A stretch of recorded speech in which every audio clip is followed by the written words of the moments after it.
Alter Ego tome 2. Tome 2 d'une série, alors assez particulière, ce qu'il faut savoir, c'est qu'à la base, Alter Ego, c'était pensé comme un one-shot, et ça se voit un petit peu sur la couverture et même sur la tranche, enfin sur le dos. Il n'y a pas vraiment de numéro dessus. À la base, c'était vendu comme un one-shot, mais l'autrice a décidé un peu plus tard de sortir un deuxième numéro, et qui en vrai est moins bon, je trouve, que le premier. Alors je me suis relu le premier, parce que j'avoue que je me rappelle plus forcément des événements. On va suivre deux filles qui sont Noël et June, donc on voit un peu là-dessus sur la couverture, qui à la base ont commun, ils ont un ami en commun qu'ils aiment bien, tous les deux sont un peu amoureux d'elle, mais finalement la fille va partir avec un homme. Voilà, elle n'a pas forcément de sentiments pour ses deux amis, mais elle les aime quand même bien, un point de vue d'amitié. Finalement, les deux filles qui se connaissaient pas vont réussir à se rapprocher et un peu sortir ensemble. Bon, je vous la fais grosso modo, mais c'est à peu près ce qui se passe. Dans ce tome 2, on va suivre un peu la suite de leur relation qui est un petit peu avancée. Alors, on ne sait pas forcément trop le temps qui s'est passé. On a peut-être quelques mois ou quelques années, mais pas trop de temps non plus.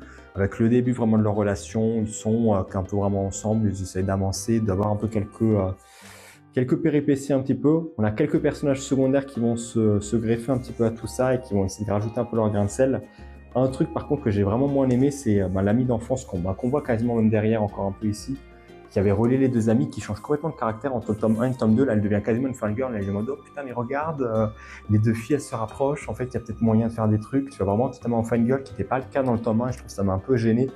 Même les personnages, genre déjà niveau point de vue dessin, on a grandement changé, ce qui est bien, ça apporte un truc aussi un peu différent et un style graphique plus précis peut-être et plus net dans certaines cases. Mais je sais pas, c'est même avec les personnes avec qui j'en ai discuté, ils ont vraiment pas le même sentiment avec ça. On a l'impression que ça a été un truc qui a été rajouté et qui essaie de rajouter une histoire qui n'était pas là de base, qui n'avait pas forcément besoin d'être expliquée et qui finalement apporte pas grand chose. Alors oui, c'est vrai qu'à la fin on a des liens familiaux et des trucs qui se resserrent un petit peu plus. On a quand même une morale avec les personnages qui se rajoutent, ils sont pas forcément que là pour rien. Mais ouais, je sais pas, je trouve on perd un peu l'aspect ce qu'il y avait dans le premier tome. Alors peut-être que l'autrice avait pensé ces personnages comme ça, c'est possible que la meilleure amie elle avait pensé comme ça au début. Mais bon, ça n'a pas été montré dans le premier tome et je sais pas, je trouve le caractère dénature totalement par rapport avec ce qu'on connaissait d'elle. Donc c'est un petit peu dommage. Et même les héroïnes, il y a des petits trucs, on les voit quand même un peu jalouses, mais en même temps, il y a des caractères qu'on les connaissait pas, qui se sont dévoilés, qui m'ont sorti un peu du récit, je vous avoue.